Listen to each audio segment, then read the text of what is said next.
হয়েছে। মায়ের পেট থেকে কোরআন শরীফের বেশিরভাগ 18 পারা কোরআন মুখস্থ করে আপনি দুনিয়ার মধ্যে আবির্ভাব হয়েছেন, জাহির হয়েছেন। কারণ কি? গাউসে পাক জবাব দিবে, দুনিয়ার মানুষ, আমার আম্মা জান তিনি একজন নামাজি ব্যক্তি ছিলেন, আমার আম্মা জান কোরআনের হাফেজা ছিলেন, আমার আম্মা জান সাইয়্যেদা ছিলেন, তাহেরা ছিলেন, আওলাদ রাসূল ছিলেন, পর্দানিশীন ছিলেন। আমার মা কোরআন শরীফ অসংখ্যবার তেলাওয়াত করেছেন। আমার মায়ের অসংখ্য ইবাদতের কারণে আল্লাহ রাব্বুল আলামিন ওই মায়ের পেটের ভিতরে আমি আব্দুল কাদের জিলানীকে পাঠাইলেন। জোরে বলুন সুবহানাল্লাহ। মা যদি ভালো হয় সন্তান অনেক ভালো হয়, বাবা যদি ভালো হয় সন্তান ভালো হয়। বৃক্ষ তোর পরিচয় কি? ফলে পরিচয়। পিতা তোর পরিচয় সুসন্তান মেয়ে, সুসন্তান ছেলে। হুজুর গাউসে পাকের আম্মা তিনি নারী ছিলেন ঠিক, কিন্তু অন্য নারীর মতো নয়। তিনি এমন নারী ছিলেন, তার চোখে জীবনে ওনার লাইফে কোনোদিন বেগানা পুরুষের চেহারা দেখে নেই, ওনার কণ্ঠের আওয়াজ কোনো বেগানা পুরুষ শুনে নেই, ওনার রূপ সৌন্দর্য চেহারা কোনোদিন বেগানা পুরুষ দেখে নেই। উনি কোরআন শরীফ হামেশা পড়তেন, সংসার করতেন, স্বামীর খেদমত করতেন, কোরআন শরীফ পড়তেন, জিকির করতেন, তাসবিহ তাহলিল করতেন। ওনার এই সুন্দরময় গর্বের ভিতরে আল্লাহ পাক গৌসুল আজমের মতো সন্তানকে পাঠিয়েছেন। জোরে বলুন সুবহানাল্লাহ। হযরতে আব্দুল কাদের জিলানী ছিলেন নায়েবে রাসূল। এখন তো পৃথিবীতে যথেষ্ট আছে নায়েবে শয়তান, যারা বোমাবাজি করে হুজুর সাজে, 100 গ্রাম দাড়ি, হ্যাঁ, যখন ধরা পড়ে এদেরকে দেখলে মনে হয় যেন বিশ্ব মসজিদের ইমাম সাহেব। আপনারা বলেন, ইসলামের কোন জায়গায় বোমাবাজি আছে? মানুষকে মারা আছে? জজ, ম্যাজিস্ট্রেট, বিচারককে হত্যা করে এগুলো আছে? র্যাব, পুলিশ, মুসল্লি, মাজারের মানুষ, কৃষক, শ্রমিক হত্যা করে এগুলো আছে? শাহজালালের দরবারের মানুষকে হত্যা করা হোক, এটা কি ইসলামে আছে? আমার ভাইয়েরা, এজন্য নায়েবে রাসূল হতে হবে, নায়েবে শয়তান নয়। ইসলামের সৈনিক হতে হবে, এজিদের সৈনিক নয়। আশিক রাসূল হতে হবে, আশিক শয়তান নয়। পাক্কা নামাজি হতে হবে, বেনামাজি নয়। রোজদারি হতে হবে, বেরোজদারি নয়। আমার ভাইয়েরা, এই জন্য আজকে আমাদেরকে শিক্ষা নিতে হবে হুজুরে গৌসে পাকের জীবন থেকে, হুজুরে গৌসে পাকের জীবনী থেকে।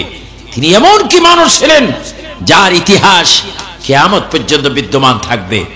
ও গৌসে পাক, মানুষ তোমার নামে কমিটি করে, ফাতিহা করে, সিন্নি করে, তাবারক করে, অসংখ্য মানুষের কাছে বিলীন করে, তুমি কি মানুষকে টাকা পয়সা দিয়ে গিয়েছো? মানুষ তোমার পাগল কেন?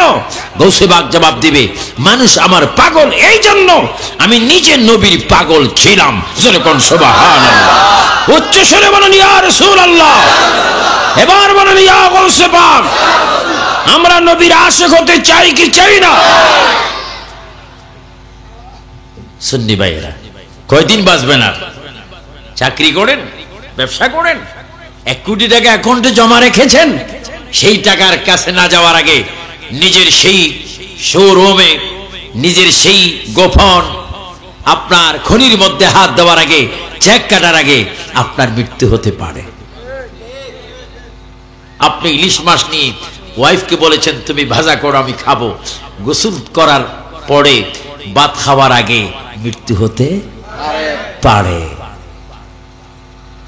ঈদগাহের ময়দানে যাচ্ছেন কোরবানি করতে, নামাজ পড়তে এসে পশু জবা করে গোস্ত খাবেন, কত আশা, গোস্ত পাক হয়েছে, ওয়াইফ তার কোঠারা করে গোস্ত এনে দিচ্ছেন, বিসমিল্লাহ করে খাচ্ছেন, খাওয়ার পড়বে মৃত্যু হতে পারে। বিবাহ করতে যাচ্ছেন 20টা মাইক্রো নিয়ে বদ্দারহাট থেকে, মাইক্রো নিয়ে যায়, রং মারে, গান গায়, কি নাচে বাপরে বাপ। ফেরেশতারা বলে আশ্চর্য মার্কা বিয়া। বিয়ে আমরা করিনি, কই নাচ গান তো করিনি। বিয়ে করতে গেলে যদি নাচ করতে হয় আমি 200 জন নিয়ে নাচ গান করাইতাম। আমার ভাইয়েরা, যেগুলো ইসলামে নেই এগুলা করবেন না। বিয়ে করবেন ফরজ। তুমি যদি নাচতে নাচতে যদি বিয়ে করো, ছেলেও দুনিয়াতে আসবে নাচতে নাচতে। ছেলে বাবাই বলবে বাবা বলো বিসমিল্লাহ, ছেলে বলবে নাউজুবিল্লাহ। কিরি বাবা আইসা নাউজুবিল্লাহ কো কেন? ওই বিয়ে করতে তো নাচছো, আমি দেখছি রুহ জগৎ থেকে, আমি এখন আজীবন নাচছো।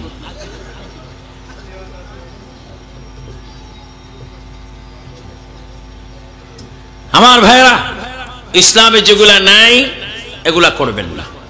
তবে কয় পারা পড়ে আসলেন? আমাদের দেশে বাচ্চাদেরকে সকাল বেলায় কোরআন শরীফ পড়ছে কিনা সেটা তার পিতা মাতা খবর নিচ্ছে কম।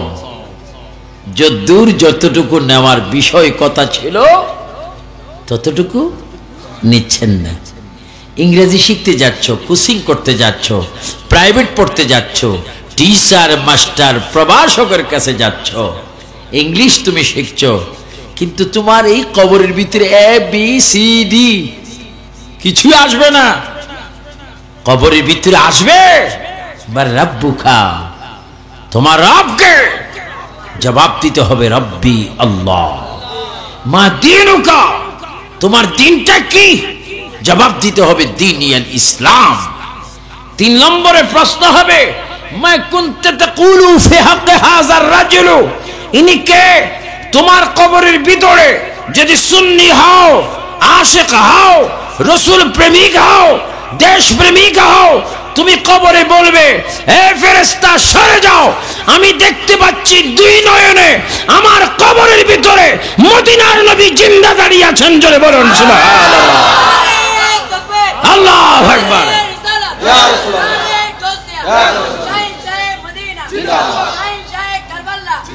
আমরা সেই নবী চাই কি চাই না? এজন্য কবরের ভিতরে আপনাকে সে সামানা নিয়ে যেতে হবে। আপনাকে যদি বলে মার রব্বুকা, আমি বদ্দারহাটের ব্যবসায়ী, ও আমার দিন উকা, এত ব্যবসায় বিজি ছিলাম, দিন ইসলাম মুখস্থ করার সময় পাইনি। ফেরেশতারা বলবে এটা তো প্রাইভেট শয়তান, না দেখা যাইতেছে।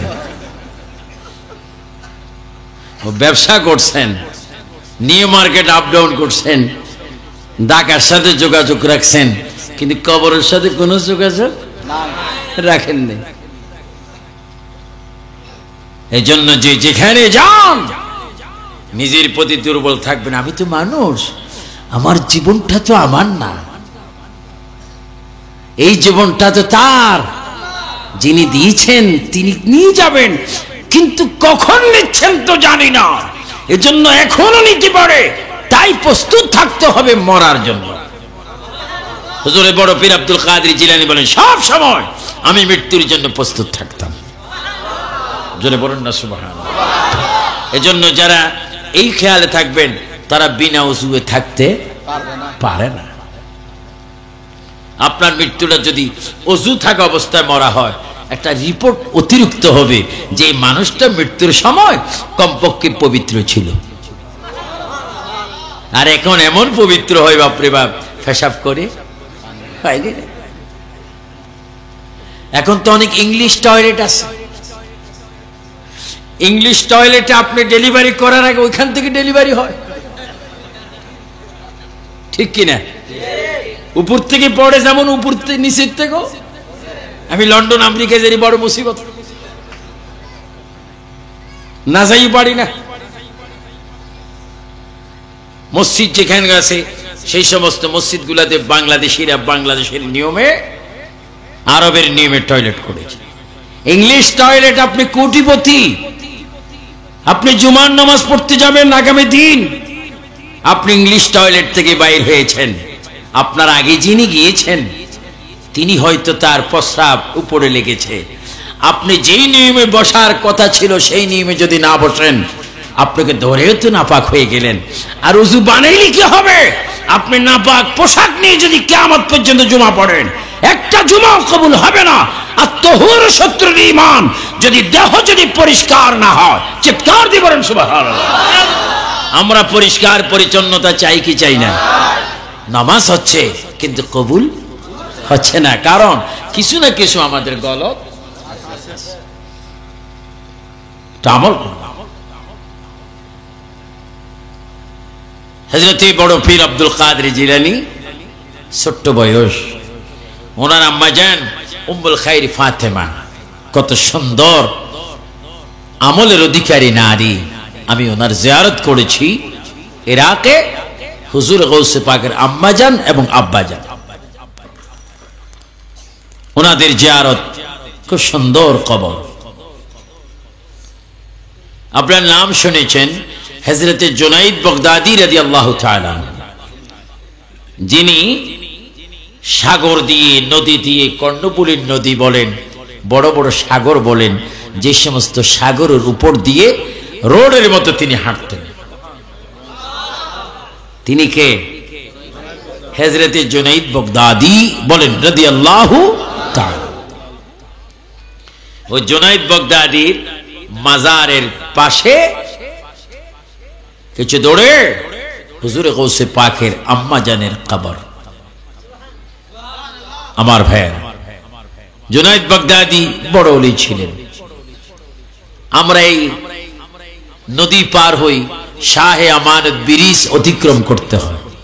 একটি সুন্দর ব্রিজ হচ্ছে শাহে আমানত ব্রিজ দিয়ে আমি বহুবার টেকনাফ, কুতুবদিয়া, মশখালী, সাতকানিয়া, তারপরে দোহাজারি, চন্দনেশ ইত্যাদি ইত্যাদি অনেক জায়গায় গিয়েছি। ব্রিজ দিয়ে যেতে হয়।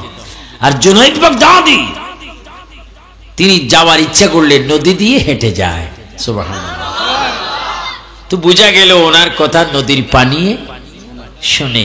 আর আমি যদি বলি কর্ণফুলী নদীতে গিয়ে, সাক্তার এখান দিয়ে গিয়ে, আমি আবু সুফিয়ান আল কাদেরী, আন্তর্জাতিক বক্তা, ও কর্ণফুলী নদী আমার একটু পার করে দে, বলবে এতদিন স্বাভাবিক মানুষ খাইছি, আজকে আন্তর্জাতিক খাইব।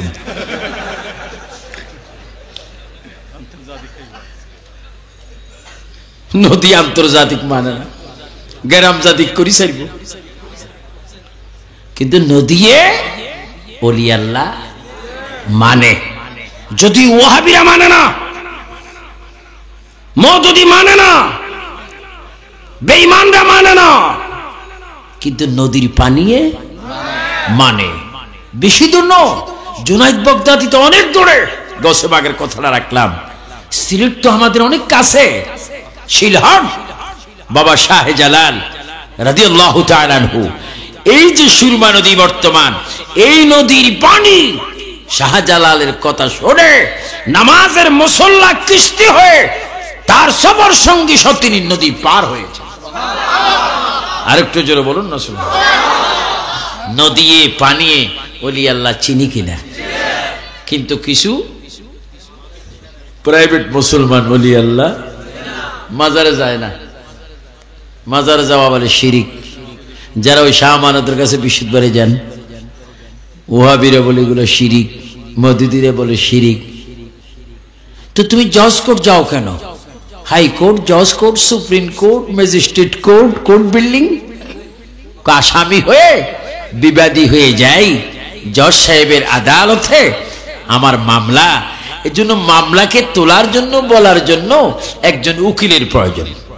দুনিয়াবি হাকিমের সামনে কথা বলতে হলে একজন আইনজীবী, অ্যাডভোকেটের প্রয়োজন। তো ওয়াহাবি ভাইয়েরা, এখানে আইনজীবী যদি তোমার প্রয়োজন হয় হাকিমের সামনে, তুমি দোষী না নির্দোষী প্রমাণ করার জন্য, তো আল্লাহ হচ্ছে বড় হাকিম, সেই দরবারের অ্যাডভোকেট হচ্ছে শাহে আমানত। সেই দরবারের অ্যাডভোকেট হচ্ছে আহমদুল্লাহ মাইজভান্ডারী, সেই দরবারের অ্যাডভোকেট হচ্ছে গোলামুর রহমান মাইজভান্ডারী, শেরে বাঙ্গাল আল কাদেরী, সেই দরবার হচ্ছে গরিবুল্লাহ শাহ নজির শাহ। তাদের দরবার গিয়ে যদি তওবা করো, ওলি আল্লাহর চেহারার দিকে তাকাইয়া আল্লাহ তোমার গুনাহ মাফ করে দেবে। আমরা ওলি আল্লাহর দরবার চাই কি চাই না? হেজরতে আপনাদের অসুবিধা হচ্ছে না? ওয়াজ চলবে? আরো করতাম, শেষ হয়নি এখন। উনি বলতেছে সারা রাত, আমার ভাই মনে করছে এটা ফাঁসিদার হট।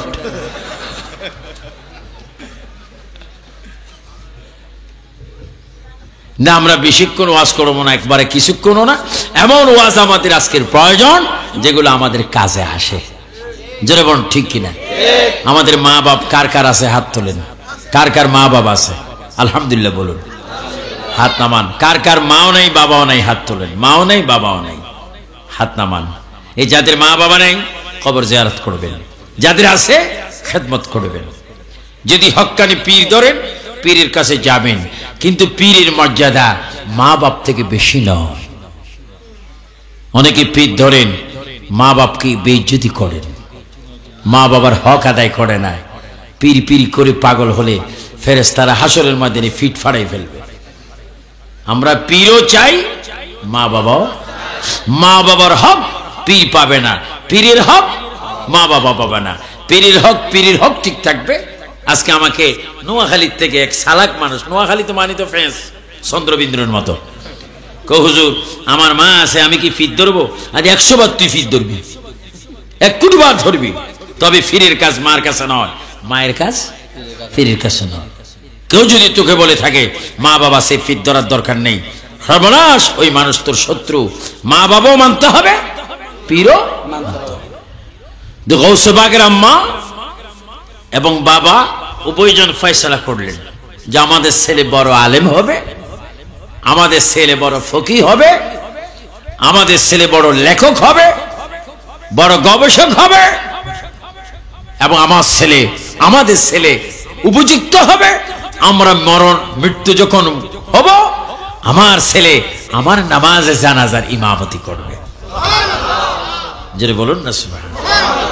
এই আশা আমাদের যারা পিতা হয়েছে, আমাদের ওই আশা আছে কিনা? আরো জোরে আছে কিনা? আছে।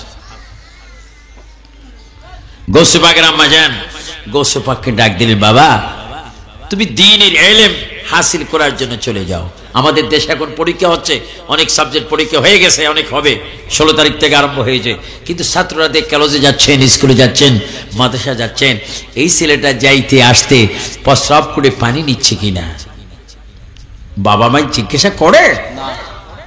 তুমি এই সঠিক আসা যাওয়াটা, রাইট লেফট ডানে বামে কোনো অবৈধ কিছু দেখেছ? এগুলা জিজ্ঞাসা করা উচিত। তুমি ভালো মতো সবক আদায় করেছো? আজকের এত ঘন্টার মধ্যে তুমি কি মাইর খেয়েছো? কোন বিষয়, কোন ক্লাসে, কোন টিচার তোমাকে মেরেছে বলো? নিশ্চয় তোমার ওই সাবজেক্টের মধ্যে তোমার দুর্বল রয়েছে, তোমার খেয়ালের কারণে। এগুলো জিজ্ঞাসা করা উচিত।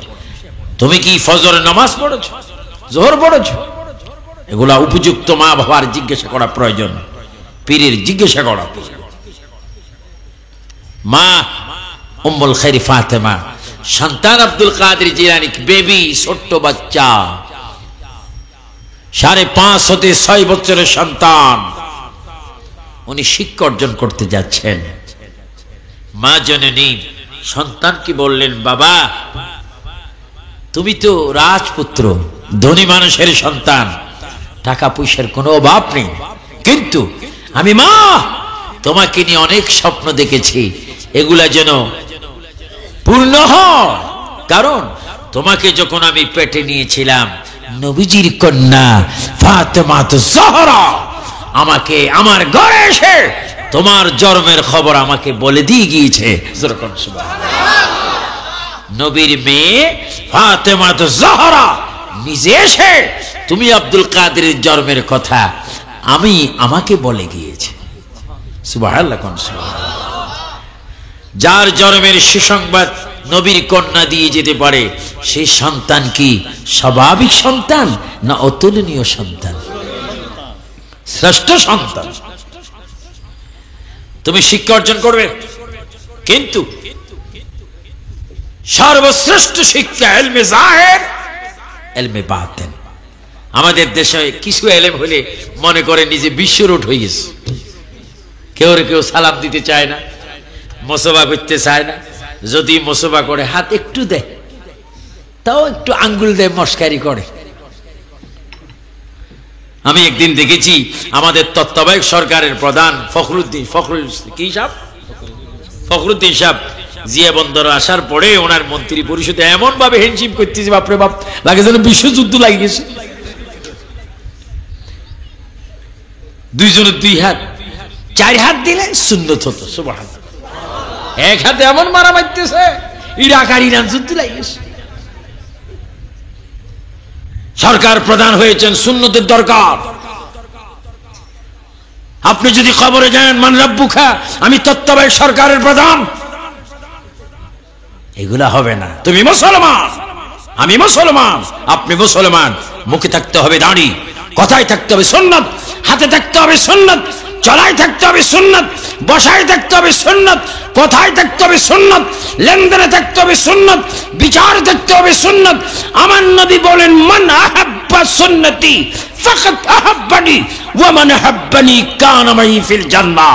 আমার একটা সুন্নতকে যদি কেউ ভালোবাসে, সে আমার সুন্নতকে ভালোবাসার কারণে আমি নবীর সাথে জান্নাতে যাবে। জোরে বলুন সুবহানাল্লাহ। আমরা নবীর সাথে জান্নাত চাই কি চাই না?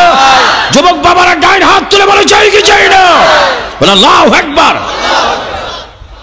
বাবা, তুমি শিক্ষা অর্জন করতে যাচ্ছ, তোমার কাছে আমি কিছু স্বর্ণ দিলাম। স্বর্ণ,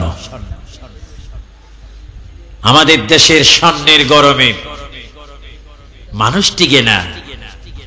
কোন মতো যদি আধা ভরি স্বর্ণ ফাঁক বুতাম খুলে দেয়, কিরি বাবা বুতাম কই? আছে কিন্তু গরম। বঙ্গোপসাগরের বাতাস আসতে হবে, কারণ আমার গলায় একটা ফান আছে, স্বর্ণের পান, লেখা আছে আই লাভ ইউ। জোরে বলুন না। এই শয়তানি করার জন্য ডেলিভারি হয়েছে। যদি মান নাম লেখতা, তাও তো একটা মনে বুঝতো। আমার ভাই, হুজুরে গাউসে বাগ শিক্ষা অর্জন করতে যাচ্ছেন, শিক্ষা অর্জন করতে। সুশিক্ষা, নবীর শিক্ষা, করোনা বিজ্ঞা। মেহনত করো, সবে কষ্ট করো, মেহনত করো। খুদার কসম, যারা পানের টং দিয়ে পানের দোকানদারি করো, যারা মুদির দোকানদারি করো, যারা মাটি কাটো, রিক্সা চালাও, সিএনজি চালাও, কষ্ট করো, এর ফাঁকে যদি নামাজ পড়তে পারো, নবীর দুরূদ যদি পড়তে পারো, খোদার কসম ইমাম হুসাইনের সাথে তোমার জান্নাত হবে। জোরে বলো সুবহানাল্লাহ। আল্লাহু আকবার।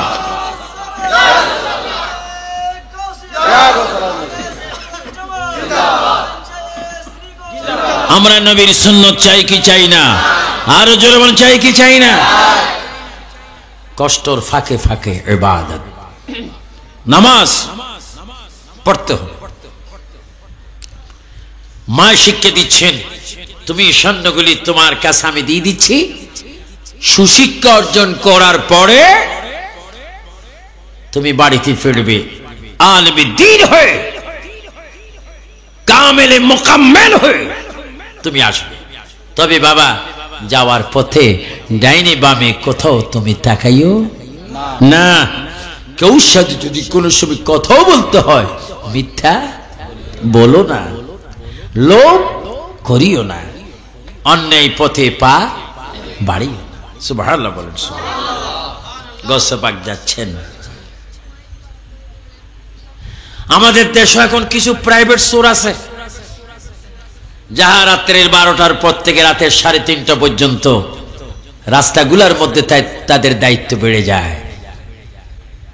প্যাসেঞ্জার সেজে পুলিশ ভাইয়েরা হয়রান, র্যাব ভাইয়েরা হয়রান, প্যাসেঞ্জার সেজে আরেক প্যাসেঞ্জারের পকেট থেকে হাইজ্যাক করে নিয়ে যাচ্ছে। ইদানিং শুনতে পাচ্ছি একটা নাকি মলম পার্টি আছে। শুধু নেয় না, কিছু খেদমত করে দেয়, চোখে টোকে কিছু টুকাই দেয়। আমার ভাইয়েরা, তুমি যে নিচ্ছ, অতয় মানুষকে কষ্ট দিচ্ছ, প্রত্যেকের কাঁধে 2জন ফেরেশতা আছে কিনা? আরেকজন আছে কিনা? এগুলা রেকর্ড হয় কি হয় না? তো হাসরের ময়দানে এতগুলা মানুষের সামনে যদি তুমি মলম দিচ্ছ, ওটা দেখা যায়, কি জবাব দিবে? এগুলা উচিত নয়।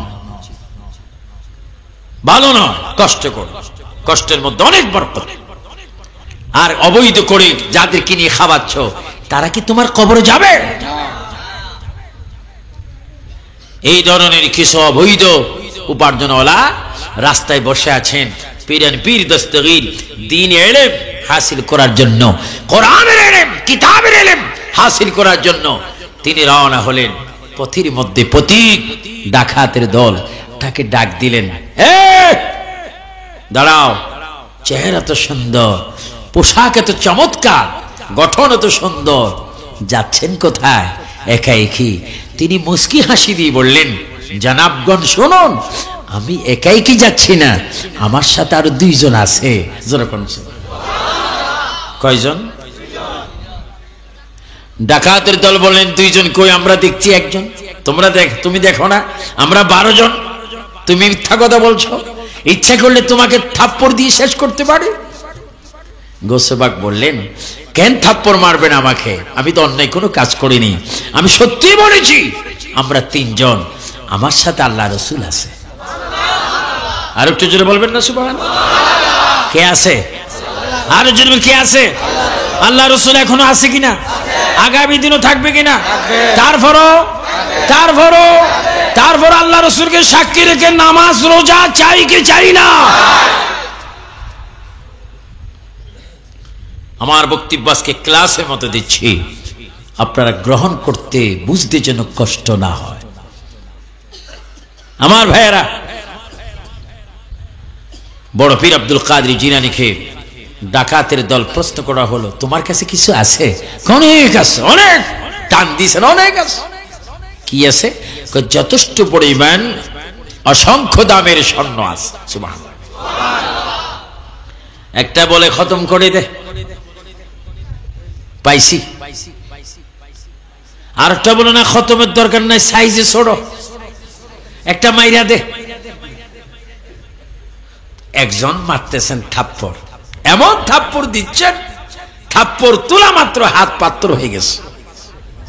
এখন হাতে এভাবে আছে, নিচেও যায় না, উপরেও যায় না, আনত। আরেকজন বলছেন, মানুষ না কেন? যথেষ্ট চেষ্টা, পাথর। সুবহানাল্লাহ। আর একটু জোরে বলতে হবে সুবহানাল্লাহ। কি হয়ে গেছে? অন্যরা বলছেন, কি হয়েছে তোমার? আমি জানি আমার কি হয়েছে, মনে হয় আর জীবনে এটা ভালো হবে না, কারণ যাকে মারতেছিলাম মনে হয় তিনি আল্লাহর ওলি। আরো জোরে বলো না সুবহানাল্লাহ। যদিও সাইজে ছোট দেখা যায়, কথা মুরব্বির মতো। আমাদের দেশে দাইন্না মরিচ আছে না, লম্বা মরিচ ব্যাককল, আর ছোট মরিচও জানাস, একটু খাইছাইয়েন, টেবিল ফাঙ্কার মধ্যে হা করি থাকবেন। পয়লা বৈশাখ বেলে ফানি ভাত খাইতে হয় মরিচ দিয়ে।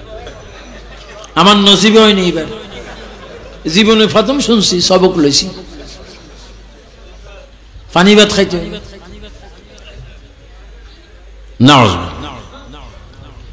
বৈশাখ ঠিক আছে, জানুয়ারি ঠিক আছে, মহরম, কিন্তু মুসলমান জাতির জন্য বছরের প্রথম মহরম। বৈশাখ এটা আমাদের বাঙালিদের জন্য একটা বছরের শুরু। আল্লাহর কাছে দোয়া করবেন শুরু থেকে যেন বাংলা শেষ পর্যন্ত নামাজ পড়তে পারি, রোজা রাখতে পারি, স্বাধীন দেশকে যেন ভালোবাসতে পারি, স্বাধীন দেশের জন্য যারা রক্ত দিয়েছেন তাদের আত্মার মাগফিরাত যেন করতে পারি। কিন্তু ফানি ভাত খেয়ে স্বাধীন বাংলাদেশের শুরু করবেন, এটা হয় না। লাইন কিরে, কিসের লাইন? কই ফানি ভাতের লাইন। আমার ভাই, একজন এইভাবে আছেন, তিনি বলতেছেন, হ্যাঁ তোমরা অনেকে বলো আমার দিকে একটু সুদৃষ্টি দিতে, আমি যেন হাতটা স্বাভাবিকভাবে ফিরিয়ে পাই। 5 জন বললেন, ছেলেটাকে না মারলে আমাদের কোনো উপায় নেই। তারা যখন মারতে আসতেছেন, হুজুর গৌসে পাক শিশু বাচ্চা বললেন, তোমরা মরে যাও। সুবহানাল্লাহ। মরে গেছে, শেষ। বাকি 6 জন বলে, আপনি এদেরকে মেরে ফেলছেন? হ্যাঁ, কই আমরা, কই তোমরাও মরবা। কই কখন? কইরা জিন্দা হবে, তোমরা মরবা। কারণ তোমাদেরকে উচিত শিক্ষা দেওয়ার একটা সময় এসেছে। হ্যাঁ আব্দুল কাদের জিলানী, মানুষ আপনাকে থাপ্পড় দিতে চায়, থাপ্পড় দিতে পারে না, হাত পাত্র হয়ে যায়। মানুষ মারতে চাইলে মরে যায়। এই কুদরতি, রহমতি, বরকতি, অসংখ্য কেরামত আপনি কোথায় পেয়েছেন? গৌসে পাক জবাব দিবে, দুনিয়ার মানুষ, আমার মা উম্মুল খায়র ফাতেমা নবীর বংশধর ছিলেন, কোনদিন তিনি মিথ্যা বলেন নেই, বেপরদা থাকেন নেই, কোরআন শরীফ ছাড়েন নেই, নামাজ কাজা করেন নেই, হামেশা দুরূদ শরীফ পড়তেন। শুধু তাই নয়, আমার আব্বাজান একজন আল্লাহওয়ালা মানুষ, আবু সালেম মুসা জাঙ্গি, তিনি নবীর বংশধর, তিনিও ভালো মতো ইবাদত করতেন। শুধু তাই নয়, আল্লাহ রসুল যখন মেরাজে গিয়েছিলেন, আমি রূহ জগৎ থেকে নবীকে আরশ আজিমে পৌঁছায় দিয়েছিলাম। আমার নবীর নূরানি কদম মোবারক থেকে ফয়েজ লাভ করে আমি অসংখ্য কেরামত দেখাইবার ক্ষমতা পেলাম। আল্লাহু আকবার বল, আল্লাহু আকবার বলুন, ইয়া রাসূলুল্লাহ। এত বড় উনি, এত বড় উনি, এত বড় আল্লাহ। আমার বাবারা, আমার ভাইয়েরা, আমার বুদ্ধিজীবী, শিল্পপতি, ধনী ভাইয়েরা, গরিব ভাইয়েরা, ড্রাইভার ভাইয়েরা, কৃষক, শ্রমিক ভাইয়েরা, আমার মাস্টার, টিচার, প্রভাষক, হুজুর, ইমাম ভাইয়েরা, গভীর মনোযোগ দিয়ে শুনুন, শুনুন। আজকের মাহফিল এমন একটি মাহফিল, জানি না কার জন্য জীবনের শেষ মাহফিল, জানি না কার জন্য কবরের মাটি ছটফট করে, জানি না কার জন্য কাপড়ের দোকানে কাফনের কাপড় তৈরি হচ্ছে, জানি না কার জন্য বাঁশ গাছের বাঁশ পেকে লাল হয়ে গিয়েছে। যদি তাই হয়, আজকের দিনটাও যদি আল্লাহর দরবারে আমরা তাওবাতুন নসুহা করি, আল্লাহ রে, জীবনে বহু গুনাহ করেছি, এই গুনাহ করব না, এই অন্যায় করব না, এই পাপ করব না, মদের বোতল হাতে নেব না, জানা করব না, মিথ্যা বলবো না, চুরি করব না, ডাকাতি করব না, মা বাবার সাথে বেয়াদবি করব না, আল্লাহ দেশের সম্পদ নষ্ট করব না, আল্লাহ দেশকে ভালোবাসবো, আইনকে ভালোবাসবো, নিজেও নামাজ পড়বো, পরক নামাজের কথা বলবো, নিজেও মিলাদুন নবী করবো, পরকে মিলাদুন নবীর জন্য উৎসাহী দিব। এইভাবে যদি কোনো মতে যদি সঠিক পথে যদি একটু আসতে পারেন, প্রতিষ্ঠিত হতে পারেন, আপনার মৃত্যুর সময় যখন এসে যাবে, মদিনা শরীফ থেকে আমার নবী আপনার সাথে সাক্ষাৎ করবে। জোরে বলুন সুবহানাল্লাহ, বলুন আল্লাহু আকবার। আমরা নবীর চেহারা মোবারক সাক্ষাৎ চাই কি চাই না? সাক্ষাতের জন্য আমাদেরকে করতে হবে ইবাদত, নামাজ, রোজা, হজ, যাকাত। আমাদেরকে অনেক ইবাদত করতে হবে। ওই ডাকাতের দল বুঝতে পারলেন এই মানুষটি নিশ্চয়ই আল্লাহর ওলি, এর মধ্যে কোনো সন্দেহ নেই। গোসে পাক চলে যাচ্ছেন, ডাকাতের দল কাঁদতেছেন, জনাব আপনি চলে যাচ্ছেন, আমাদের জীবন কি এভাবে থাকবে? আল্লাহর ওলি বললেন, তোমাদের নিয়ত কি? আমাদের নিয়ত, একটি ছোট্ট ছেলে যদি এতগুলা মানুষকে যদি মুহূর্তের মধ্যে শিক্ষা দিতে পারে, নিশ্চয়ই মানুষটির ভিতরে আল্লাহ রাসূল রয়েছে। আমরা তো গাধার মতো, আমরা তো অশিক্ষিত, আমাদের জীবন মানুষকে হত্যা করেছি, চুরি করেছি, ডাকাত করেছি, হাইজ্যাক করেছি। ওগো আল্লাহর ওলি, আমাদেরকে ক্ষমা করুন, আপনার মনে যা চায় আমাদেরকে আপনি তা করে যান। হযরত বড় পীর আব্দুল কাদের জিলানী চোখের পানি ছেড়ে দিয়ে বলে, বাবারা তোমাদেরকে আমি এই সময় কিছু দেওয়ার মতো নাই। যদি তোমাদের গোসল ফরজ হয় গোসল করে আসো, যদি ওযু করতে ওযু করে আসো, আর কিছু পারবো না, যাবার পথে আর কে দিব? আমি তোমাদের 12 জনকে 12টা দেশের জন্য ওলি বানাই দিলাম। আল্লাহু আকবার বলে। ও আব্দুল কাদের জিলানী, আপনি চোর ডাকাতকে মুহূর্তের মধ্যে ওলি বানাইতে পারেন, কারণ কি? আমি মায়ের পেট থেকে ওলি হয়ে জন্ম হয়েছি। দরুদ শরীফ পড়ুন, আল্লাহুম্মা সাইয়্যিদিনা মাওলানা সাইয়্যিদিনা। যেখানে থাকো, যেথায় থাকো, নবীর দুরূদ সাইরো না, নবীজির দুরূদ না সাড়িলে নবীজি আমাদের ছাড়বেন না। আল্লাহুম্মা সাইয়্যিদিনা মাওলানা মুহাম্মদ।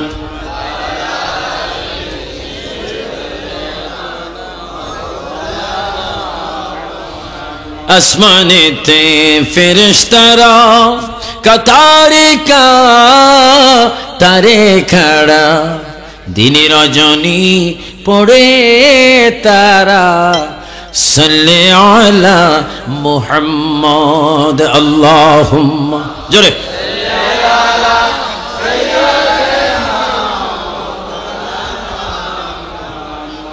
ওয়া আলা আলি সাইয়্যিদিনা।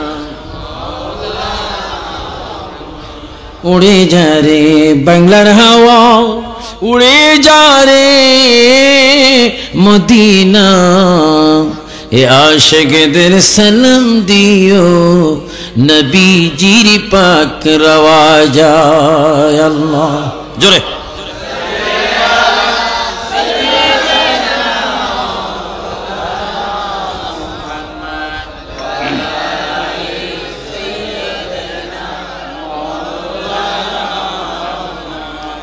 আমার ভাইরা, হযরত বড় পীর আব্দুল কাদের জিলানী, যার নামে গাউসিয়া কমিটি, যাকে স্মরণ করে গাউসিয়া কমিটি সারা বিশ্বের মধ্যে হয়েছে।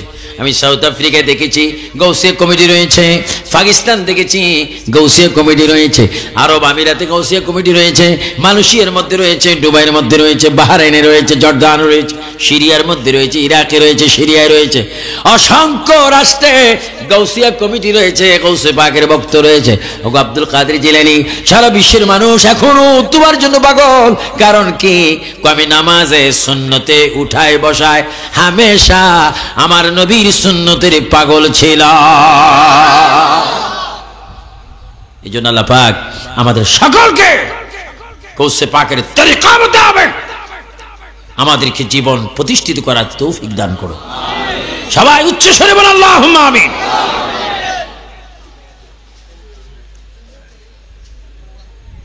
একটি ঘটনা আমার মনে পড়ে গেল। আমি ঘটনা বলে বলে ধীরে ধীরে আস্তে আস্তে ইতির মধ্যে যাব, কারণ ওয়াজ বেশি সারা রাত হওয়াটা এটা কখনো করবেন না। কারণ আপনি জিকির আজকার নামাজের মধ্যে যদি থাকেন, ওই রাত্রের শেষ ভাগে ঘুমান্ত অবস্থায় যদি ঘুম যান, হয়তো নবীর দিদার হতে পারে,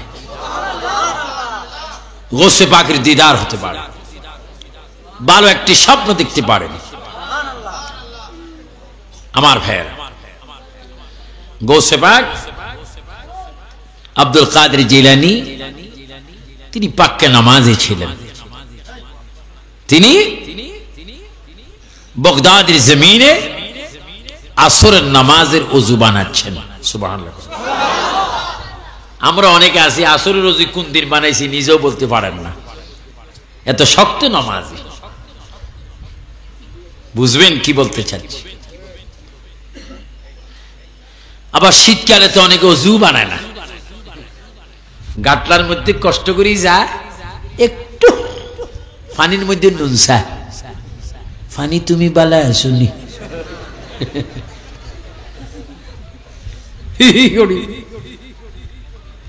খবরদার ওযু বানাবেন।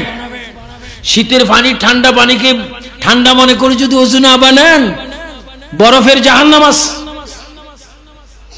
বরফের জাহান্নামে যেতে। গাউসে পাক ওযু বানাচ্ছেন বাগদাদে, আর রাসূল পাক ঘুমাচ্ছেন মদিনাতুল মুনাওয়ারায় রওজায়ে মুবারকে। আর দুইজন ব্যক্তি ঝগড়া করতেছেন সিরিয়ার জমিনে। কয়টা দেশ? Syria, Iraq, Medina. বলেন সোনার। আর একটা আওয়াজ দেন, মদিনা যেতে হলে যে বলে সোনার। ওই মদিনা আমরা চাই কি চাই না? সবাই একটু জনে জনে বলুন, মনে বড় আশা ছিল যাব মদিনা। আর একটু জোরে বলুন, মনে বড় আশা ছিল যাব মদিনা। আর একটু আওয়াজ হবে, এই আওয়াজে মুরাদ ফুরুজ আওয়াজ হইতো না। জোরে জোরে বলেন, জীবনে তো বহু আওয়াজ দিছেন, এই আওয়াজটা এমন ভাবে দেন বাতাস আপনার আওয়াজ মদিনায় পৌঁছাই দেবে। আর মদিনার নবী বলে, তুমি যদি মোহাব্বতে অন্তর থেকে কালাব থেকে আওয়াজটা যদি দাও, তোমার আওয়াজ আমার কাছে পৌঁছাইতে হবে না, আমার নিজ কানে তোমার মোহাব্বতের আওয়াজ শুনবো। সবাই একটু জোরে জোরে বলুন, মনে বড় আশা ছিল যাব মক্কাওয়ালা মদিনাওয়ালা, মক্কাওয়ালা আমায় তুমি দেখা দাও, মনে বড় আশা ছিল, মনে বড় সুবহানাল্লাহ বলেন, সুবহানাল্লাহ। আসলে মদিনা যাওয়ার ইচ্ছা আছে কিনা? এজন্য নামাজগুলা বেশি পড়বে, নামাজ বেশি পড়বে, নামাজ বেশি পড়বে। জুমার থেকে ফজর থেকে ধরেন নামাজটা বেশি পড়বে, সুন্নি ইমামের পিছে পড়বে। নামাজের পরে সালাতু সালাম দুরূদ শরীফ মিলাদ শরীফ পড়ে যদি কেউ আত্মীয় স্বজনের মধ্যে কেউ যদি কবরে যায়, সোজা কবরের পাড়ে গিয়ে জিয়ারত করবেন, তাদের জন্য দোয়া করবেন। মা বাবা কবর থেকে কাঁদছেন, সন্তান রে একটু কবরের দিকে আয়, আমার জন্য আল্লাহর কাছে কিছু চা। আল্লাহর নয় বলেন, উম্মত জীবিত ব্যক্তির জন্য যদি দোয়া করো, দোয়া তোমার কবুল হয় যদি তুমি মুমিন হও। মৃত ব্যক্তির জন্য দোয়া কবুল হয় যদি তুমি ইমানদার মুমিন হও। তুমি তোমার মাতা পিতার কবরের পাড়ে গিয়ে কবরস্থানকে সামনে রেখে যদি একটু কেঁদে কেঁদে বলতে পারো, রব্বির হামহুমা কামা রব্বায়ানি সগীরা। আরেকবার বলুন, রব্বির হামহুমা কামা। এই আয়াত, এই দোয়া নমনীয় ভাবে যদি কবরকে সামনে রেখে মা বাবার জিয়ারত করতে যদি একটু চোখের পানি ফেলে দিতে পারেন, আর যদি কাঁদতে পারেন, আয় আল্লাহ আমার মা আমার বাবা কত না কষ্ট করেছে, স্কুলে যাইতে আমাকে টাকা দিয়েছে, মা অনেক খানা দিয়েছে, দুপুরে আমার খিদা লাগবে বলে মা বক্সের মধ্যে কেক দিয়েছে, ফল দিয়েছে, সেই মা আজকে দুনিয়ার মধ্যে নাই, আমার বাবা আজকে দুনিয়ার মধ্যে নাই। আল্লাহ রে, আমার মা বাবা এই দুনিয়ার মধ্যে আমাকে যত আদর করতো তার চাইতে বেশি আদর তুমি আমার মা বাবাকে কবরে করো। রাসূল করিম সাল্লাল্লাহু আলাইহি ওয়াসাল্লাম বলেন, এইভাবে যদি মা বাবার জন্য দোয়া করতে পারো, তোমার চোখের পানি নাকি অর্ধেক সীমানা পার হওয়ার আগে তোমার চোখের পানির দিকে তাকাইয়া মহান আল্লাহ মা বাবার কবরগুলোকে জান্নাতের বাগান বানিয়ে দেয়। বলুন আল্লাহু আকবার। আমরা জিয়ারত চাই কি চাই না? জিয়ারত করবেন। মা বোনেরা, যদি স্বামী হারাই থাকো, পিতা হারাই থাকো, ঘরে বসে বসে দোয়া করবে, কাঁদবে, তোমাদের ফরিয়াদ আল্লাহ কবুল করবেন যদি তুমি মুমিন হও, ঈমানদার হও। চিৎকার দিয়ে বলুন সুবহানাল্লাহ। দুইজন ব্যক্তি তর্ক করতেছেন সিরিয়ায়। গৌসে পাক ওযু বানাচ্ছেন বাগদাদে, নবীজি শুয়ে আছেন মদিনাতুল মুনাওয়ারা, পৃথিবীর শ্রেষ্ঠ শহর। কি আমেরিকা, কি কানাডা, কি সিঙ্গাপুর, কি দুবাই, মদিনার তুলনায় ফেসাবের জায়গাও না। আমি পৃথিবীর 24টা রাষ্ট্র সফর করেছি। পৃথিবীর এমন কোন আশ্চর্য নেই যেখানে আবু সুফিয়ান আবিদুল কাদিকে আল্লাহ নেই। আমি জরিপ দিয়ে আকলের দ্বারা দেখেছি, সবচাইতে সুন্দর, সবচাইতে আপন, সবচাইতে প্রিয় একটা দেশ দুনিয়ায় রয়েছে, সেটা হচ্ছে সোনার মদিনা। চিৎকার দিয়ে বলেন, কোন মদিনা? আমরা সেই মদিনা চাই কি চাই না? সোনার মদিনা, যেখানে বেহেশতের মালিক ঘুমাচ্ছেন, যেখানে কদম রাখলে 50,000 সওয়াব পাওয়া যায়, সেইটি সোনার মদিনা। আমার ভাইয়েরা, তো দুই ব্যক্তি সিরিয়ায় যে ঝগড়া করছেন দুই নবীকে নিয়ে, একজন নবী আমাদের নবী, আরেকজন নবী বর্তমান ওনার ভাগ্য খুব ভালো, উনি চতুর্থ আসমানে আছেন। তা উনি নবী হয়ে আসবেন না, উনি আবার আসবেন আমার আপনার নবীর উম্মত হয়ে। উনি হচ্ছেন ঈসা রূহুল্লাহ। জোরে বলুন কি? জোরে বলুন না সুবহানাল্লাহ। কোথায় আছেন? তো ঈসা নবীর এক সমর্থক দাবি করছেন আমাদের ঈসা নবী অনেক বড়, কারণ তিনি যেমন উপরে আছেন বড় আছেন, আর তোমাদের মুহাম্মদ যেমন ছোট মাটিতে ঘুমাইতে আছেন। মুসলমান ব্যক্তি বললেন, ঈসা নবীর উম্মত ভাই শোনো, তুমি কি জানো না আমাদের নবী বাদশাহ? তিনি মদিনার মধ্যে সশরীরে ঘুমাচ্ছেন, আরাম করতেছেন, বিশ্রাম করতেছেন, আর তোমাদের নবী চতুর্থ আসমানে বসে দারোয়ান সেজে পাওরা দিচ্ছেন। যেটা বলুন না সুবহানাল্লাহ। আমার নবী বাদশাহ হয়ে ঘুমাচ্ছে, তোমার নবী পাওরা দারোয়ান হয়ে পাওরা দিচ্ছে। সুবহানাল্লাহ। ঈসা নবীর উম্মত খুব গরম, হে আমার নবীর দারোয়ান বানাইলে, তিনি এত বড় নবী ঈসা নবী। ঈসা নবীর উম্মত এবার বললেন মুসলমান ব্যক্তিকে আটকাইবার জন্য, হ্যাঁ মুসলমান শোনো, আমার ঈসা নবী যখন তখন যেখানে সেখানে যে কোনো দিন রাত মাস আমার ঈসা নবী মারা মানুষ জীবিত করতে পারতেন, কিন্তু তোমাদের নবী পারতেন না। কিন্তু দুঃখের বিষয় আমাদের নবীদের পারতেন, এই ঘটনা মুসলমান ব্যক্তির জানা ছিল। জোরে কন্যা সুবহানাল্লাহ। ইজ্জতের মালিক কে? বেইজ্জত করে কে? আমরা ইজ্জত চাই কি চাই না? আমার ভাই, ঈসা নবীর উম্মত যখন তার নবী মৃত্যু ব্যক্তিকে জিন্দা করেন, আমার নবী পারে না, এই দৃষ্টিতে মুসলমান ব্যক্তি হাও হয়ে গেলেন, নার্ভাস, বেজার, লাঞ্ছিত, লজ্জিত, দুঃখিত, মুখ বন্ধ। মদিনা শরীফ থেকে, রাউজায়ে মুবারক থেকে আমার নবী ডাক দিচ্ছেন, হে মাহবুব সুবহানী আব্দুল কাদের জিলানী, তুমি ওযু বানাচ্ছ, সিরিয়ার খবর রেখেছো, আমার এক উম্মত বেইজ্জত হয়ে যাচ্ছে, তুমি সিরিয়ার ওযু বানিয়ে ইরাক থেকে অতি সত্বর সিরিয়ায় গিয়ে আমার উম্মতের ইজ্জত হেফাজত করো। সুবহানাল্লাহ। জোরে বলুন না সুবহানাল্লাহ। তখন কোন মোবাইল ছিল না, নোকিয়া সেট কিছুই ছিল না। গসবা গজু বানিয়ে বিসমিল্লাহ করে এক কদম দিয়ে সিরিয়া, কয় কদম? এক কদম। আল্লাহ এগুলা দিতে পারে। 20 তলায় যদি আপনি উঠেন, প্রায় 250 সিঁড়ি আপনাকে বাইতে হবে, আর লিফটে যদি যান সেই কষ্ট ভোগ অনুভব হবে। প্রতিটা অনেক হাইফাই বিল্ডিং এর মধ্যে লিফট রয়েছে,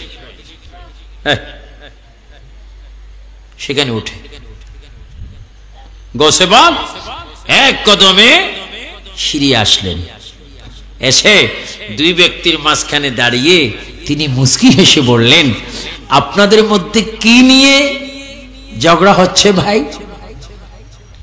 মুসলমান ব্যক্তি গৌসুবাগকে দেখে আনন্দিত, গর্বিত, খুশি, ফুর্তি, এমন খুশি আবেগে হেসে কেঁদে দিলেন, হুজুর আপনাকে চেনা চেনা মনে হয়, তবু যেন আপনাকে চিনতে আমার কষ্ট হয়। আপনি কে?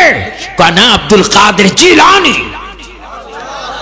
আরেকটা জোরে বলুন না। মুসলমান কি বেজান না খুশি? হুজুর আপনি তো বগদাদে থাকেন, এই কিভাবে এই মুহূর্তে আসলেন? কই মাত্র আমি ওযু বানাইছি বগদাদে, নবী বলেছে তাই চলে এসেছি এক কদমে। কি নিয়ে ঝগড়া? কোন ঈসা নবী মানে আমি আখরি নবী মানে, এর দাবি। এর নবী মরা মানুষ জিন্দা করতে পারে, আমাদের নবী পারে না। যদি পারে উত্তর দেওয়ার ক্যাপাসিটি আমার নেই, ওয়াকিয়া ঘটনা বাস্তব জানা নেই। এর জন্য আমি লজ্জিত। আমি মনে মনে ইয়া রাসূলুল্লাহ বলেছি, আল্লাহ রসুল থেকে সাহায্য প্রার্থনা করেছি, তাই তো আপনি এসেছেন। হুজুর গাউসে পাক মাহবুবে সুবহানী বলেন, এই ঈসা নবীর সমর্থক, তোমার জবান শুনতে চাই, কি বিষয় নিয়ে মুসলমানকে তুমি হয়রানি করলে এবং আমি বাধ্য হলাম এখানে আসতে, আমার নবী আমাকে পাঠিয়েছেন, বলো। আমি ঈসা নবী মানি, ঈসা নবী সমর্থক, আমি ঈসা নবী সর্বাধিক ক্ষমতাবান, মুহাম্মদ সাল্লাল্লাহু আলাইহি ওয়াসাল্লামের ক্ষমতা কম। কারণ ঈসা নবী কুম্বি ইজলা বলে যখন তখন মরা মানুষগুলি কবর থেকে তিনি জীবিত করে বাইর করে দিতেন, এটা মুহাম্মদ সাল্লাল্লাহু আলাইহি ওয়াসাল্লাম পারতেন না। হুজুর গাউসে পাক আব্দুল কাদের জিলানী রাদিয়াল্লাহু তাআলা আনহু চোখের পানি ছেড়ে দিয়ে বলে, ও ঈসা নবীর উম্মত, মুখ সামলে তুমি কথা বলবে। তোমার জানা উচিত আমি কোনো নবী নয়, আমি কোনো সাহাবী নয়, আমি কোনো ইমাম হুসাইন নয়, আমি ইমাম হুসাইনের একজন আওলাদ, গোলামের গোলামের গোলাম। তুমি ঈসা নবীর উম্মতকে আমি জানাই দিতে চাই, তোমার ঈসা নবী নবী হয়ে মরা মানুষ যেমন চিন্তা করতে পারে, আমার নবী তো পারে। আমি আখেরি নবীর উম্মত হয়ে তোমার নবী যা পারে, আমি তার চেয়ে তো বেশি মরা মানুষ চিন্তা করতে পারি। আল্লাহু আকবার বলেন।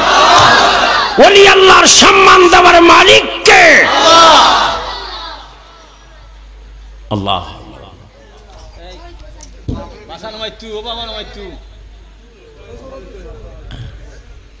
আমার ভাইয়েরা, বেশি হয়ে যাচ্ছে,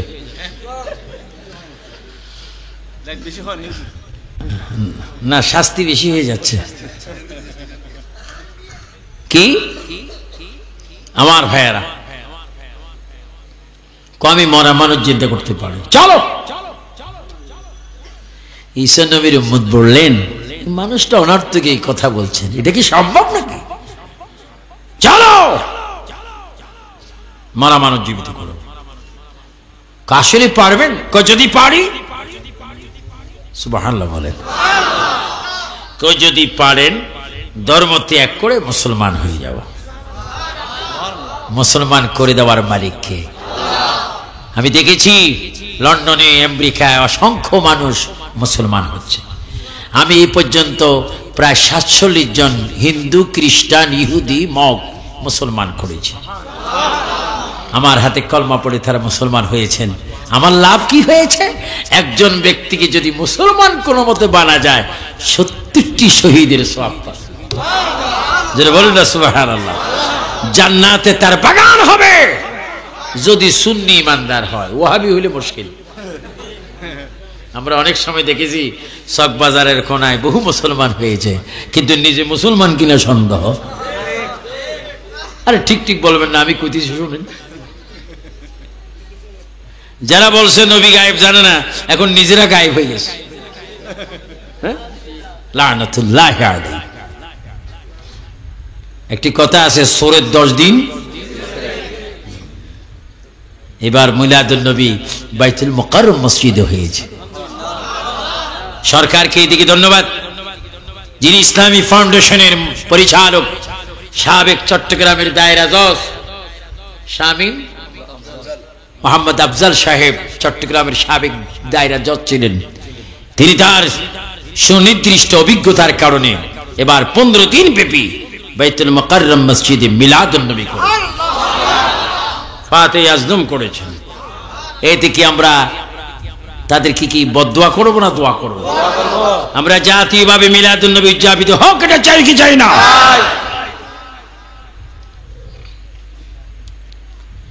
গোসেবাক বলে, এই ঈসা নবীর উম্মত আমি মরা মানুষ জিন্দা করতে পারি। কাচ্চা দেখা যাবে, চলো নিয়ে যাচ্ছেন, মরা মানুষ জিন্দা করবে কবর থেকে। আর এখন যদি কোনো কবর থেকে সাসাজাটা আসি, মাহফিলের মাঝখান দিয়ে যদি বলে আসসালামু আলাইকুম, আমি মরহুম ইয়াসিন মিয়া, কেউ এখানে থাকবেন?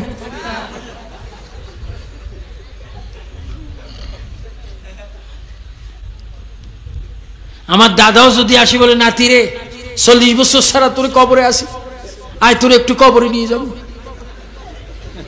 আমি চিৎকার দিব না? প্রিয় দেশবাসী, আন্তর্জাতিক বক্তারে বাসান।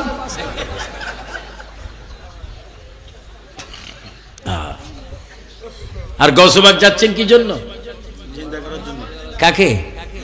মরা মানুষ, মরা মানুষ। আল্লাহু আকবার।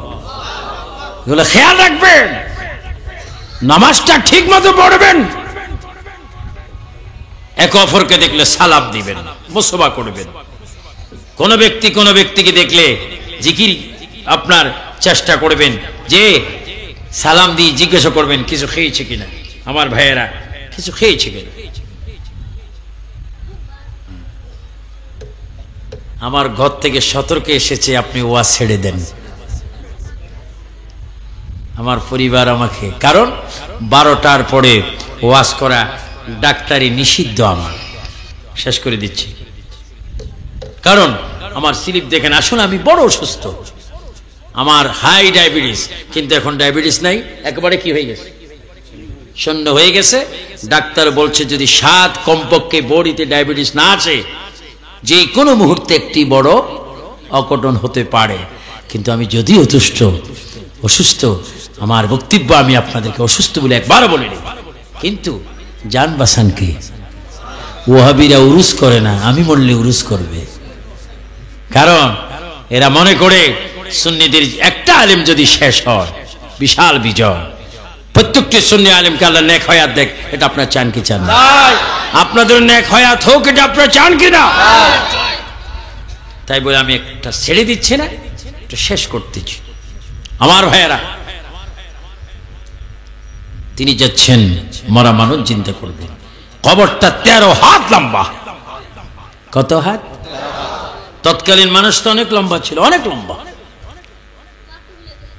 আমার ভাইয়েরা, অনেক লম্বা। এখনকার মানুষ ধীরে ধীরে কি হচ্ছে, বেটি হয়ে যাচ্ছে। আমার সাথে একটা আছে বাটুসা, আসেনি আজকে, এটার নাম ইব্রাহিম। আমি বেট্টাসা কই, ওটা বলছি মাঝে মাঝে চিড়িয়াখানায় চলে যাস, তুই একটা আশ্চর্য মুসলমান। ক্যাসেট বেচ দেখি বসে আছে না দাঁড়িয়ে আছে বুঝা যায় না। সবাই চাচ্ছেন কি 13 হাত লম্বাওয়ালা কবর। হুজুর গৌসবাগ গেলেন, কবরের উপর গিয়ে ডাইন হাত রাখলেন, ওঠো। আল্লাহর বান্দা তুমি কে সেটা আমার জানার বিষয় নয়, কিন্তু তুমি তো জানো আমি কে। কবর থেকে বাইরে হও। উনি ডাক দিতে দেরি কবরটা 2 ভাগ হয়ে, একজন মারা মানুষ যুবক আসসালামু আলাইকুম ইয়া আব্দুল কাদের জিলানী বলে কবর থেকে বাইরে হয়ে গাউসিয়াতের ইকরারনামা দিলেন। চিৎকার দিয়ে বলেন সুবহানাল্লাহ। ওই মানুষটি কবর থেকে জীবিত হয়ে ওই মানুষটি ডাক দিয়ে বলেন, আব্দুল কাদের জিলানী, আপনাকে আমি সালাম দিলাম, আপনার গাউসিয়াতের প্রতি আমি সমর্থন করলাম। হুজুর গৌসবাগ ওই মানুষটির দিকে তাকিয়ে তিনি চিৎকার দিলেন, বাবা তোমাকে আমি জীবিত করে বড় আশ্চর্য হয়েছি। হ্যাঁ বাবা, তুমি কবরের মধ্যে কত বছর? হুজুর আমি 6500 বছর ধরে এই কবরের মধ্যে আমি রয়েছি, অশান্তির মধ্যে। হুজুর গৌসবাগ বলল, তোমার এই অবস্থা কেন? নাভির থেকে উপরের দিক খুব ভালো, নাভির থেকে নিচের দিক খুব আংরা, কয়লা, ধুমা বাইর হচ্ছে, আযাব দেখা যাচ্ছে। এই অবস্থা কেন, শাস্তি কেন তোমার প্রতি, তুমি আমাকে বলো। ওই মারা মানুষটি গৌসবাগকে কেঁদে কেঁদে বলেন, হুজুর আমি দুনিয়ায় ছিলাম আকাশের নিচে জমিনের উপরে সবচেয়ে বেশি আপন আমার মা জননীকে আমি বেশি আদর করতাম, আমার মাকে আমি বেশি বেশি শ্রদ্ধা করতাম। যেই দিক থেকে আসতাম কোনো না কোনো একটা ফল ফ্রুট আমার মায়ের জন্য আমি নিয়ে আসতাম। আমার মায়ের কপালে হাতে পায়েতে আমি চুমা খেতাম। আমার মা এত আদর করতো, আমি যতক্ষণ রাত্রে যেতাম না আমার মা ঘরের দরজা দাঁড়াই থাকতো। এমন আদরের মাকে আমি একদিন অন্যায় করেছি। কি করেছো? আমার স্ত্রীর কান কথা শুনে 2 পাও জোর করে আমার মায়ের বুকে লাথি মেরেছিলাম। ওই লাথি মারার কারণে 6500 বছর ধরে জাহান্নামের আগুন সাপ বিচ্ছু আমাকে কামড়াচ্ছে। হুজুর আমি বড় কষ্টের মধ্যে আছি, আপনি আমাকে চিন্তা করেছেন, আল্লাহর শুকর আমি আদায় করলাম। হুজুর আমার আর কবরে পাঠাবেন না, আমার মাকে একটু চিন্তা করেন, মাকে চিন্তা করিয়া তার কদম আমাকে একটু ফেলে দেন। আমার মা যদি আমাকে মাফ করে, আমার আল্লাহ রসুল আমাকে মাফ করে দিবে। জোরে বলুন সুবহানাল্লাহ, আল্লাহু আকবার। আমার যুবক বাবারা, ভাইরা, মা বাবা চাই কি চাই না? দুই হাত তুলে বলো চাই কি চাই না? আল্লাহু আকবার বলো, আল্লাহু আকবার।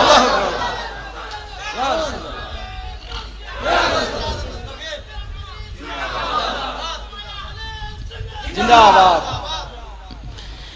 গভীর মনোযোগ আমার সুন্নি ভাইয়েরা, আমার কৃষক শ্রমিক ভাইয়েরা, চট্টগ্রামের শহরের ভাইয়েরা, গভীর মনোযোগ দিয়ে শুনুন। ওই মানুষটি যখন এইভাবে কাঁদতে লাগলেন, হুজুর গৌসে পাকের দয়া হয়ে গেল। হযরত বড় বীর বলেন, এ আল্লাহর বান্দা, তোমার মাকে আমি জীবিত করব, চলো। তোমার কষ্ট দেখো আমার সহ্য হয় না। একটা মানুষ আংরা হয়ে গেছে, একটা মানুষ কয়লা হয়ে গেছে, নিচের দিকে এরকম চলো। আল্লাহর ওলি ওই সন্তানকে মাটির উপরে হাঁটিয়ে হাঁটিয়ে মায়ের কবরের পাড়ে নিয়ে গেলেন। মায়ের কবরের পাড়ে নিয়ে আল্লাহর ওলি হুজুর গৌসে পাক আব্দুল কাদের জিলানী ওই মা জনের কবরের পাশে গিয়ে বললেন, তোমার মায়ের নাম কি? হুজুর আমার মা বড় মশহুর একজন, আমার মা নূহ আলাইহিস ইসলামের সময় তুফান হয়েছিল, ওই তুফানের মধ্যে একজন মহিলা জীবিত ছিল, ওই মহিলা ছিল আমি হতভাগার মা। আল্লাহর ওলি হুজুর আব্দুল কাদের জিলানী ওই সম্মানিত মহিলার কবরের পাশে গিয়ে ডাক দিলেন, এ আল্লাহর বান্দি, আপনি একটু কষ্ট করে কবর থেকে বাইর হন।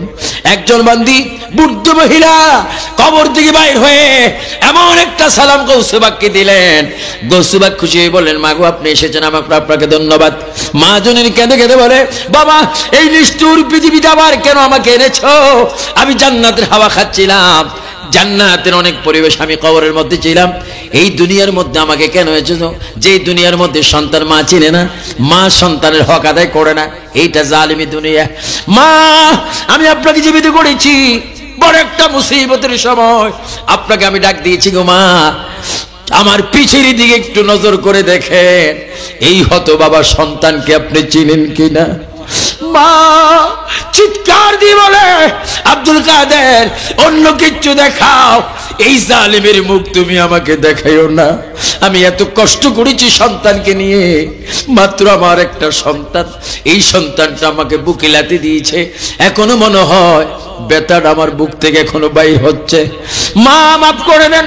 না মাফ করবো না মা, 6,500 বছর ধরে জাহান্নামের আগুনে জ্বলেছে, তারপরে কি শাস্তি কি আরো চান? কোন শাস্তি চাই না, তাকে আমি মাফ করতে পারি না, সে বড় বেয়াদবি করেছে। আল্লাহর ওলি কেরামত দিয়ে, আল্লাহর ওলি কেরামত দিয়ে মায়ের সামনে ওই মরা মানুষটির সারা গায়ে যখন আগুন লাগাই দিলেন, মা জননী চিৎকার দিয়ে বলে, বাবা সন্তান আযাব পেয়েছিল কবরে, সেটা আমি দেখি নেই, এখন আমার ছেলের গায়ে দাও দাও করে জাহান্নামের আগুন জ্বলছে, আমি মা সহ্য করতে পারবো না। আমার আল্লাহ রসুলকে বলে দাও সন্তানকে যেন ক্ষমা করে দেয়, আমি মা জননী আমার জাদুকে আমি মাফ করে দিলাম। জোরে বলো সুবহানাল্লাহ। ও আব্দুল কাদের জিলানী, মরা মানুষকে চিন্তা করে মায়ের কদমে আপনি ফেলে মাফ করাই আপনি জান্নাতি করতে পারেন, এই ক্ষমতা আপনি পেয়েছেন কোথায়?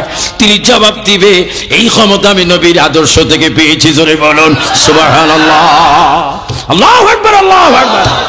আল্লাহ পাক আমাদের সকলকে এইভাবে আল্লাহর জমিনে 5 ওয়াক্ত নামাজ পড়ে, রমজান মাসে রোজা রেখে, ধনী হলে যাকাত হজ করে, মা বাবার হক আদায় করে, কোরআন শরীফ পড়ে, স্বাধীন সোনার বাংলাদেশকে ভালোবাসে, আমাদেরকে ঈমান সহকারে কবরে যাবার তৌফিক দান করুক। আল্লাহ পাক এই মাহফিলকে কবুল করুক।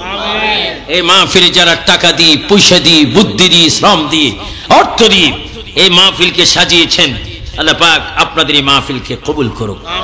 ইয়া নবী সুন্নি কনফারেন্সকে যেন আল্লাহ কবুল করুক। বিশেষ করে হাজী রমজান আলী জামে মসজিদ প্রাঙ্গণে সংলগ্ন বাড়াইপাড়া গাউসিয়া কমিটির মাহফিলকে, বিশেষ করে যে সমস্ত ছেলেরা আমি দেখেছি, তোমরা আমার ছেলের মতো, যারা 30 বছরের ছেলে, তোমরা আমার ছেলের মতো, তোমাদেরকে আমি দোয়া করি তোমরা 5 ওয়াক্ত নামাজ পড়বে, মিথ্যা কথা বাদ দিবে, মুরব্বীদেরকে শ্রদ্ধা করবে, সমাজে সালাম আজান কায়েম করবে, ফেন্সিডেল হাতে খাবে না, জুয়া সুদ ঘুষ মদ অস্ত্র এগুলো হাতে নিবে না, কাগজ কলম হাতে নেবে, কলম হাতে নিবে, দুরূদ শরীফ পড়বে, দেশকে ভালোবাসবে। আল্লাহ পাক যেন এই মাহফিলকে কবুল